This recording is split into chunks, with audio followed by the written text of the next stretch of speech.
Hello, good morning. It's Monica from Life is Art, and we are here at the Art and Artists online crop, and we have been creating up a storm. I love to see all of the art pieces that you have posted so far. And this morning during our Saturday, I'm a day ahead, 10 a.m. technique, we're going to get a wee bit artsy. And I was telling the ladies last night, I probably should have done this one yesterday because it kind of reminds me of the Bauhaus movement. Um, but it's kind of like a modern artsy fartsy take on something. And I think it's a fun technique. So today we're going to be using a stamp set from the annual catalog, and that is this one that's on page 69, Spotlight on Nature. You've seen me use this one a lot, and this one is a good one for doing sort of an artistic take on a card because it's very artistic itself. It has lovely lines on it. It's got that sort of hand-drawn, sketched look to it, and I've been loving creating with it. So we're going to be using that stamp set today, but we're also going to be using some dies because we are going to create our own stencils. So we're going to be using the Stylish Shapes dies, and in there you get banners, circles, squares, and of course my circles are all over the place. Plus I have a couple already pulled out so that we can make our own stencil. So if you notice one of the pieces on the game number 2, the tic-tac-toe, is stenciling. And you might say, oh gosh, I don't have any stencils. But if you have a punch or a die, or you're just really good at cutting your own kind of shapes, you can create your own die quite easily. So that's what or your own stencil. You can't create a die that easily, but you can create your own stencil. If you're joining me live, just say hello or howdy so you know I know you're here. And if you're watching later on replay, you can just drop any old comment in there. Just let me know that you're watching. I see my mom is already there. Good morning, Mom. All right, so we're going to start out with creating our stencil. So I have pulled out the smallest circle die and the second largest die. So the second largest is about a 2.5-inch die, and the smallest is a 3/4-ish of an inch circle die, and they have like little stitching detail, which isn't that important to this project, but it's a nice detail to have, and it's stitching on the inside and the outside. So even if you cut and you're using the negative space around, it's got the nice little stitching detail on there. All right, so what we're going to do is I'm just going to take a piece of scrap basic white cardstock. It doesn't even matter what size it is, but if you want to know, it's about 6 inches by 3.5.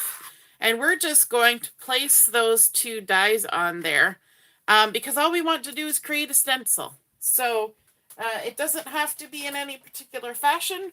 I'm just putting them far enough apart so that when I'm doing my inking, I don't get ink in the wrong circle. That's all. And the only reason I'm doing them on one piece of paper is because they'll both fit on this piece of paper, so I might as well. So let's go ahead. We're going to add our circles. And I also want enough space around the outside so that, again, my blending brushes don't get ink on places where I don't want it. Alrighty, there we go. That was easy. Circled dies are invaluable because one of the hardest shapes to cut by hand, because you know I love to cut by hand, is a circle. It's just notoriously hard to make a nice, even circle. If you've ever tried, you'll know what I'm talking about. Good morning, Janet. Howdy, Lynn. Good morning, good morning. All right, let's put our machine away. That's all we needed it for. So I've popped out my circles. There's my dies. Those are the 2 circles that have come out. Now don't throw those away. We can put them over here. I have some that I cut earlier. And I also have the circles that I cut out of our project the other day. So I'm getting a nice little collection of things that I can add as little embellishments, or I can create little tags, that kind of thing with. So don't throw those away. Those are perfectly good little pieces of paper. And always important, put your dies back. If you have experienced the frustration of not being able to figure out where your die went, you will know that putting your dies back is important. Now, if you wonder what happened to the other die, it's floating around in there. It just doesn't like to stay put. So let's put that away. All right, so we have created our stencil. We got a big circle and a little circle. What are we going to do with it? Well, I'm going to bring in my card base, and this is just a piece of basic white that I have cut to 8.5 by 5.5. I've used my Simply Scored to score it at 4 1/4, but I'm not folding it yet, okay? We're going to leave it as a full piece, and I'm going to, which direction do I want to work in?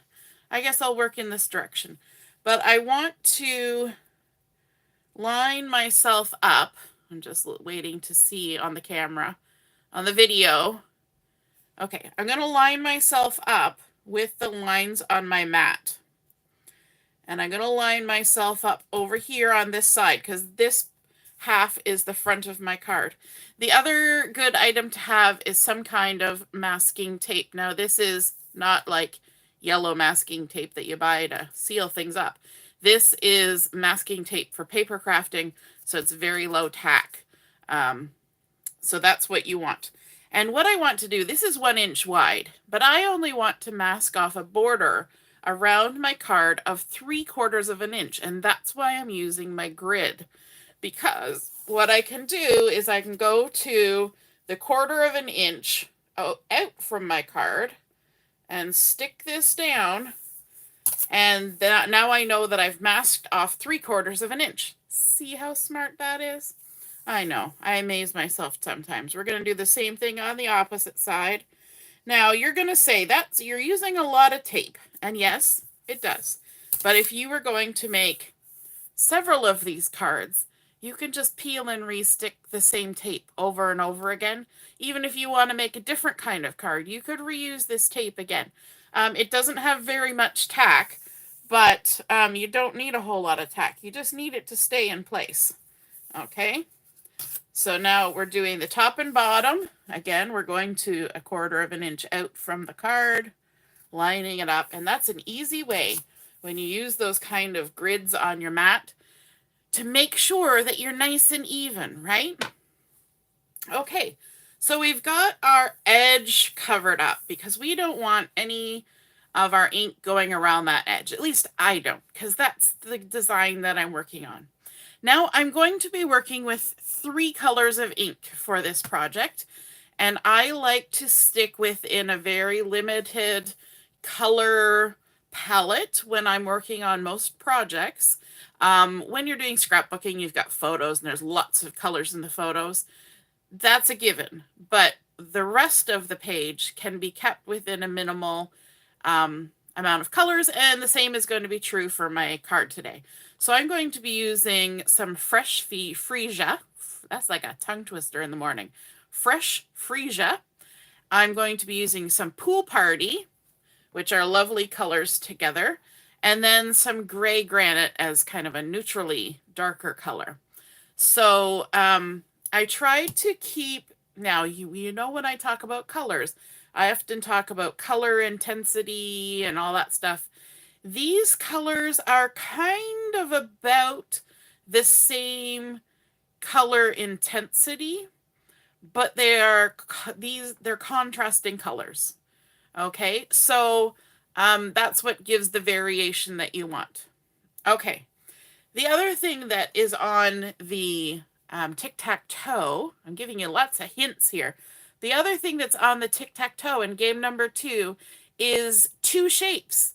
So this would be something that you could do as 2 shapes. So there's a little wink, wink, hint, hint there. If you are thinking about different things that you could do to meet that requirement. Okay, So what we're going to do is we're going to use our stencil and we're going to apply some ink. Let's start with some fresh Fresia. Now, because I'm using this teeny tiny ink spot, I'm going to have to kind of hold it in my hand. And I've got my blending brush that I use with all my purpley colors. What I'm going to do is I'm going to line up my circle here off the edge of where I'm working. But I'm going to kind of line it up sort of with the top corner. I'm going to come down just a smidge from the top corner, and I'm going to have it about half on. You see that, how I've got sort of a half circle? That's what I'm going for. Maybe even there, a little bit less. And I think even a little bit farther down. That's good.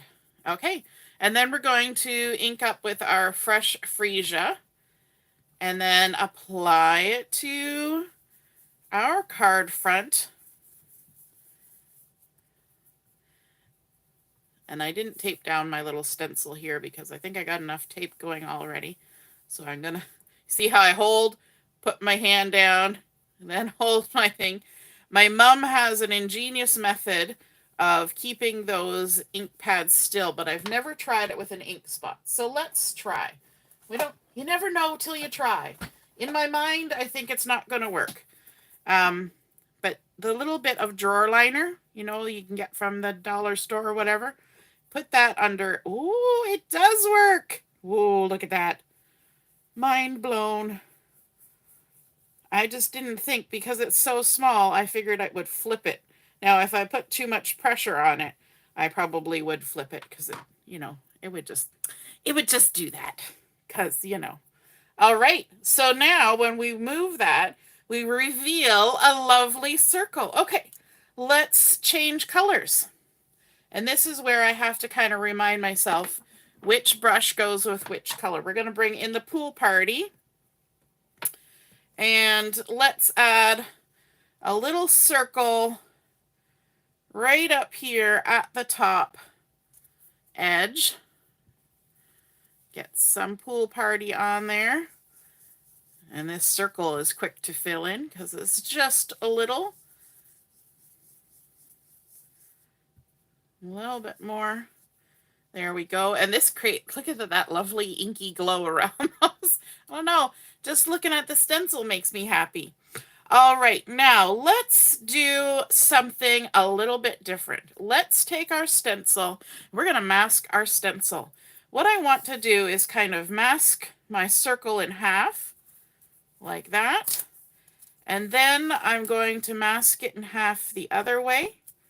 And that's going to create a quarter round, if you're into woodworking. Oops. Pulled right through. Let's go the other way. We'll go halfway that way. Now, if I actually use the lines on my mat, I could make sure that my tape lines were straight. Let's make, you can't see what I'm doing because I'm so far down. But I'm just using the grid lines. Let me move it up here. I'm using the grid lines on my mat. There we go, line them up to make sure I got a nice 90-degree corner there. Okay, so what I'm going to do with my 90-degree corner now is I'm going to stick it along the edge, and I can actually stick it because it's sticky right now. Stick it along the edge, line it up, shift it down so I'm not on top of that Pool Party circle. And let me see. I'm going to, yeah, that looks all right. Stick it down there, and that time actually it's going to stay there. Now I need to switch. Put this one over here. Grab a different blending brush, and we're going to come in with the gray granite. And add some gray granite. The one thing I like about the gray granite, it's got kind of a brown undertone. So it's kind of a warm gray, which is nice.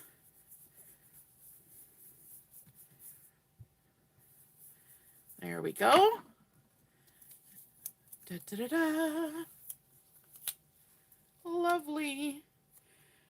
Alrighty. Now, I'm going to use this same one again. I'm going to turn it the other way. So we were this way.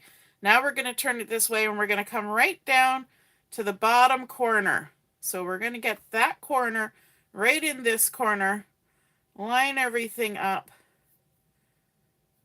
like so. And then let's move to pool party again. Let's get a different color going. And it's okay. I know that there's ink on here. The stuff that's on the tape might move a little bit, but probably not. And the stuff on the paper is definitely not moving that much because it's already soaked in. So we can just go ahead and keep going. If you were really concerned, or if you were using really light colors, like a yellow or something, or a really light pink, you could always make more than one stencil. You could have a stencil for every color. It's only paper and a die cut. So don't feel like, oh gosh, I can't cut another stencil. Just go ahead and do it. You can totally do it. All right, let's grab, let's see if we can kind of line up in the middle here. Ish. Middle-ish.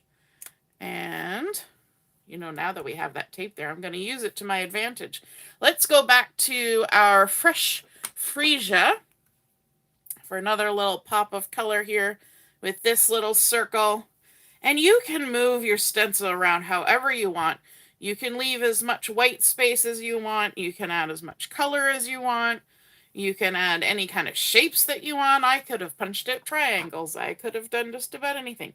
I think it's just super fun the way you can mix and match and do things. And then let's come down here. Right about, trying to look through a little hole and figure out my spacing. Let's stick it right there, and let's jump back to the pool party. We're jumping back in the pool party. That's a good way to say it. Add some more of that. Don't those colors look fun together? Sorry, I just realized I was paying absolutely no attention to the comments. So if you said anything in the last few minutes, I didn't see it. But I will pay more attention now. All right, now I'm going to come right down in this corner, and I'm not even going to bother masking this one into any kind of quarters or anything, because I'm just going to go off the edge because it's just a little circle. And we're going to bring back in our gray granite. And add some more color. One thing I like about this gray granite is that you can go really light with it, or you can get darker. Well, you can do that with any ink, but it doesn't go straight to the dark. It gives you a little bit of time to play. Now I want to do a little half circle, so I'm going to reuse one of these strips of tape here, and I'm going to see if I can kind of keep myself in line here, and right about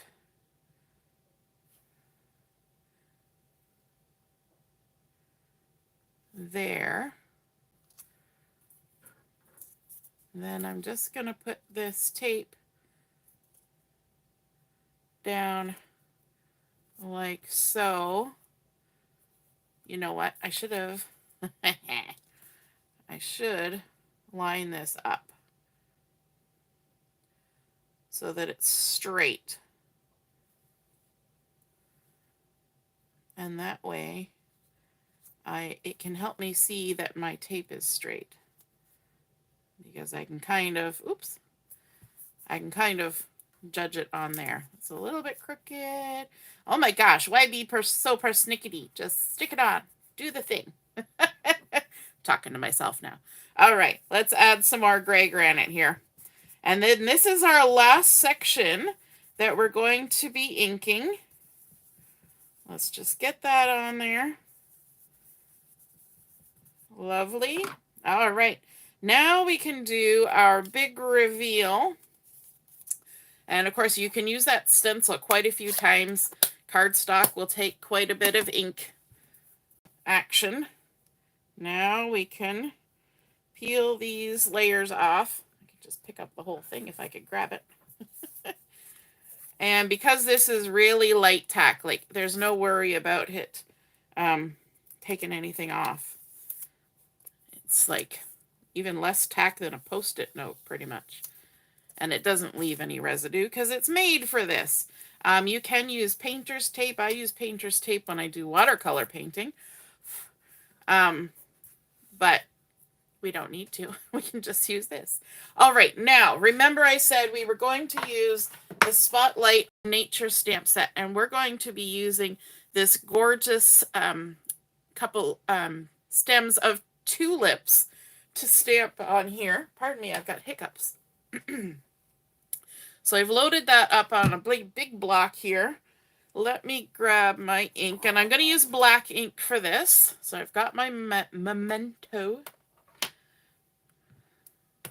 Whenever I say Memento, I think of the candy, Mentos. And this is a one and done stamping because I'm being silly and not using my platform. And so we want to make sure we get it all inked up. And then we're going to stamp across our image that we have inked. Nice and even, because I know I got some ink on the edges of this stamp. There we go. Yay, none of the little inky edges came out. And then let's add a sentiment as well. So from that same stamp set, we have the word thanks. And I love making thank you cards. I send out a lot of thank you cards to you guys. But it's also just nice to be thankful. And you can be thankful for anything. Thanks for being such a good friend. Thanks for helping me out with something. Thanks for thinking of me. You know, somebody else sends you a card. You can just send them a thank you card back. So thank you cards are lots of fun to have on hand. Now, let's also add a little embellishment. I'm going to use my take your pick tool for this with the little rubbery, gooey end. And I'm going to use the loose frosted dots. I love these little containers they come in. And you get oodles of little dots in here. But this one has Pretty Peacock and Daffodil Delight and probably what would be the pink. It's a darkish, not a darkish pink, but a darker kind of pink, like Pretty in Pink or something like that. But I think this was out before Pretty in Pink was available, maybe. Or maybe it wasn't. I don't know. Anyway, I'm going to be using the Pretty Peacock because I think that's the color that's going to look the nicest, and it's going to be a darker one. So I'm going to pull out one. And there's 3 sizes in here, too. So we're going to pull out all 3 sizes. 2. And then let me find one of the little guys. Is this one? Yep. 1, 2, 3. Look at that. 3 little sizes. Let's grab our liquid glue. I find the best way to add on is to just put it on your page. Okay? Don't try to mess around sticking glue on the back of these little dots. It's just going to be it'll be a time, and it won't be a fun time. So you might as well just give up. And I love how this little end just picks those up, plops them down. Sometimes you have to make it let go just because it picks up so well. And then we can go ahead and stick our 3 little blings because, you know, odd numbers make our brains happy. And making them into a triangle shape also makes our brain happy. So there we go. There is our card. Let's fold it on the score line. Normally I don't work with an open card like that. Normally I fold it all up before I start. But because we were doing that stenciling and inking, I left it flat. And then we just crease that down. And there we have our wee bit artsy card, kind of looking like a bit of modern art or Bauhaus. inspired, and then with that gorgeous sketched flower on top. So we started out with our plain card base, we created a stencil with our stylish shapes dies, and then we inked with our fresh Fresia pool party and gray granite, doing a little bit of masking to hide the edges to give ourselves a nice little section in the middle, and also masking to create some different shapes with our circles. And then stamping and a little bit of embellishment bling there. And I think that is a sweet card. And other than the bling, it's all flat, just paper and ink. Very easy to put in the mail. So you could even switch your embellishments for something that's a little shallower. We have those little disc embellishments that are like basically the thickness of cardstock. But yeah, I think that is such a fun card, and it makes me feel very artsy fartsy when I make it, and very cool and modern and chic. I don't know. I hope you guys enjoyed seeing that card come together. I hope you feel inspired to play around with your dies, create some stencils, use some color, make some art of your own. And if you make something like this, be sure to snap a photo of it, pop it in the comments where I post the pictures in the crop event, and later on the Facebook page. All right, have a wonderful rest of your morning. We will be on at 11:30 for Chat and Craft. We'll see you then. Toodaloo. Bye.